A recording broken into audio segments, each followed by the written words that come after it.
వివాదం తలెత్తింది. ప్రస్తుతం లావణ్య ఉంటున్న విల్లా తమదని రాజు తరుణ్ తల్లిదండ్రులు గొడవకు దిగారు. దీంతో అక్కడ కొంతసేపు ఉద్రిక్తత నెలకొంది. రాజు తరుణ్ తల్లిదండ్రులు తెల్లవారుజామున వరకు ఇంటి బయట ఉన్నారు. దీంతో నార్సింగ్ పోలీసులు రంగప్రవేశం చేయక తప్పలేదు. లావణ్యకు నచ్చజెప్పి పోలీసులు ఇంట్లోకి పంపించేశారు. ఇక పోలీసులు లావణ్యకు నచ్చజెప్పడంతో ప్రస్తుతానికి ఈ వివాదానికి తెరపడింది.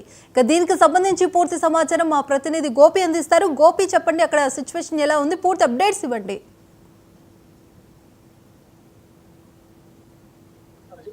నిర్ణయాలకి మళ్ళీ తెర మీదకి వచ్చినాయని చెప్పొచ్చు. ఏదైతే రాజస్థాన్ పేరెంట్స్ నిన్న ఏదైతే నార్సింగ్ వాళ్ళ విలాస్ దగ్గర వాళ్ళు ధర్నా చేయడం కూడా మనం చూసినాం. 15 మంది వ్యక్తులతోటి ఫర్నిచర్ ధ్వంసం చేయడం కాకుండా వాళ్ళపైన ఆ దాడులు కూడా నిర్వహించినట్టు కూడా తెలుస్తుంది. కాబట్టి దీనికి సంబంధించి ఈ రోజు లావణ్య ఏదైతే నార్సింగ్ పోలీస్ స్టేషన్ ఆశ్రమించినట్టు కూడా తెలుస్తుంది. ప్రస్తుతం దానికి సంబంధించి ఎవరెవరి మీద కంప్లైంట్ ఇచ్చారు ఏంటి దాన్ని తెలుసుకున్న ప్రయత్నం చేద్దాం. ఏదైతే ఇప్పుడు గతంలో దాదాపు వీరిద్దరి పైన కేసులు కావచ్చు, దీనికి సంబంధించిన ఎన్నో వివాదాలు తెలుసుకున్నప్పుడు కూడా లావణ్య తను కాంప్రమైజ్ అయినట్టు కూడా స్టేట్మెంట్ కూడా రికార్డ్ చేయడం కూడా జరిగింది.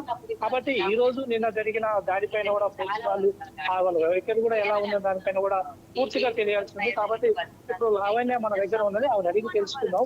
అసలు ఇక్కడ ఎవరెవరి మీద కంప్లైంట్ ఇచ్చారు, నిన్న జరిగిన 15 మంది వాళ్ళ వైఖరి కూడా ఎలా ఉందో దానిపైన కూడా పూర్తిగా తెలియాల్సి ఉంది. కాబట్టి ఇప్పుడు లావణ్య మన దగ్గర ఉన్నది, ఆవిడ అడిగి తెలుసుకుందాం.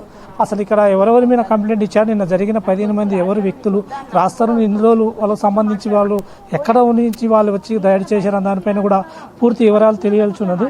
కాబట్టి మనతో పాటు మాట్లాడటానికి లావణ్య ఇక్కడైతే నార్సింగ్ పోలీస్ స్టేషన్లో ఉంది. దీనికి సంబంధించి నిన్న జరిగిన దాడిలో ఏదైతే 15 మంది వ్యక్తులు ఎవరైనా దానిపైన రాజస్థాన్ పంపించాడా, దీని వెనకాల ఇంకా ఎవరున్నా పోలీసు వాళ్ళు కూడా ఇన్వెస్టిగేషన్ మొదలుపెట్టినట్టు కూడా తెలుస్తుంది. కాబట్టి ఈ లావణ్య ఎవరెవరి మీద కంప్లైంట్ ఇచ్చిన దానిపైన కూడా మనం తెలుసుకునే ప్రయత్నం అయితే చేద్దాం. సరే, కాబట్టి ఇప్పుడు మరి కొద్దిసేపట్లో ఇది సంబంధించి ఇన్వెస్టిగేషన్ కూడా పోలీసు వాళ్ళు ప్రాపర్గా చేస్తామన్నట్టు కూడా చెప్తుంది. దీనికి సంబంధించి మేడం ఎవరెవరి మీద కంప్లైంట్ ఇచ్చారు మేడం? ఇక్కడ రాజ్ తరుణ్ పైన కంప్లైంట్ ఇచ్చామండి. రాజ్ తరుణ్ తర్వాత ఉన్న బ్యాచ్ ని, ఎందుకంటే మస్తాన్ సాయితో నాకు పరిచయం అయిన తర్వాత జరిగిందంతా మరి న్యాచురలా లేకపోతే నన్ను వదిలించుకోవడానికి రాజ్ తరుణ్ చేశాడు. ఎందుకంటే మరి వదిలించుకోవడానికి ట్రై చేసినట్టున్నాడు. నేను వెళ్ళలేకపోతున్నాను. ఆ ప్రాసెస్ లో మరి మస్తాన్ సాయితో నేను ట్రాప్ లో పడ్డానా లేకపోతే మోసపోయానా లేకపోతే ఏం జరిగిందో నాకు తెలియదు.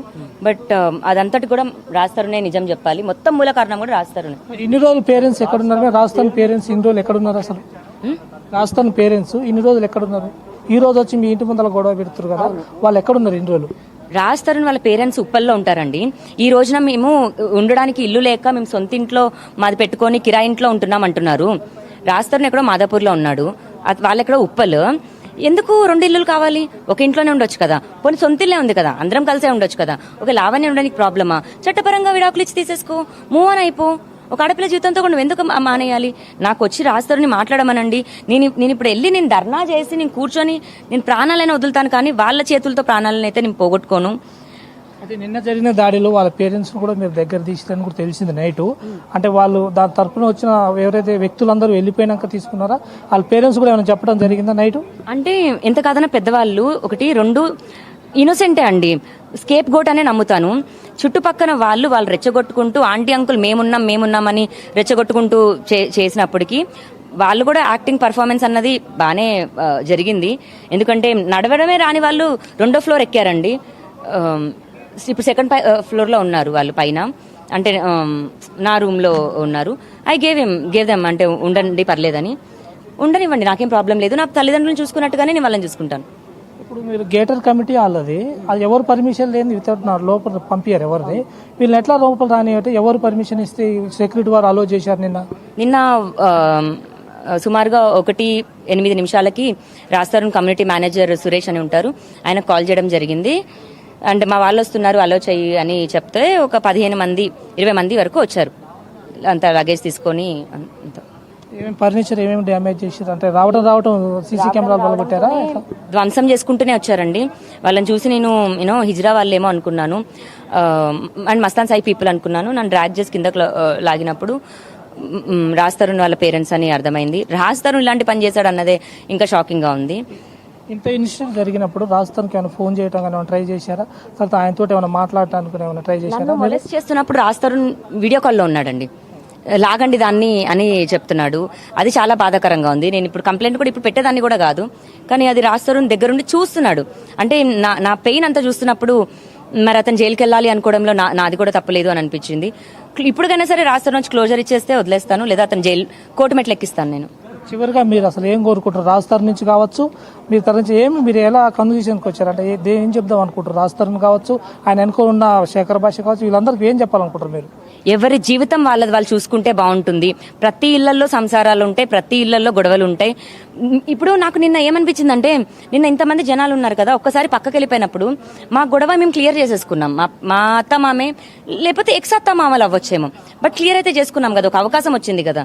10 మంది గ్రూప్ లో ఉన్నప్పుడు, 10 మంది ఇన్వాల్వ్ అవుతున్నప్పుడు 10 మంది చూసుకోనా, నేను మెయిన్ రాజ్ తరుణ్ది చూసుకోనా? నాకు నిన్న ఈ ఎగ్జాంపులే వచ్చింది.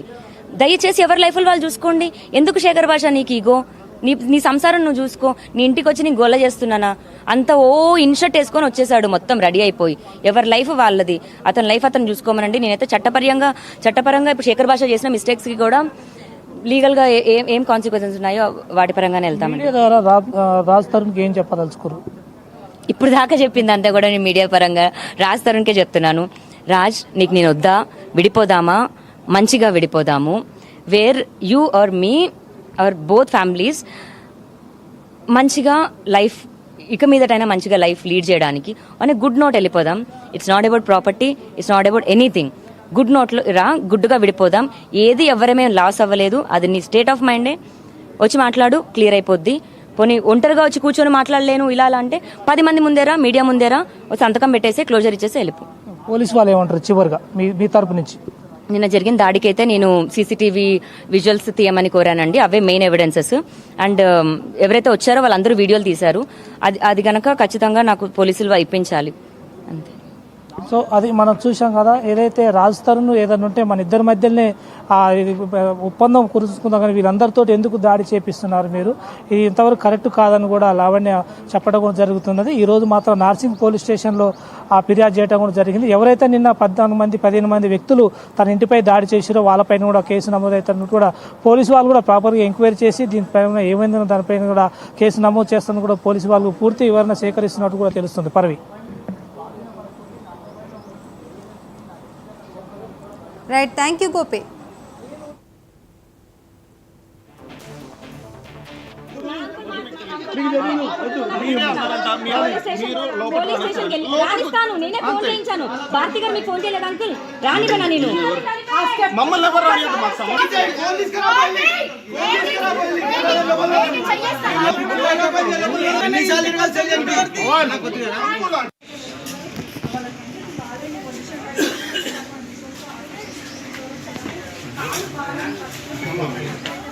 పోలీస్ స్టేషన్ కి ఫోన్ చేయడం జరిగిందండి.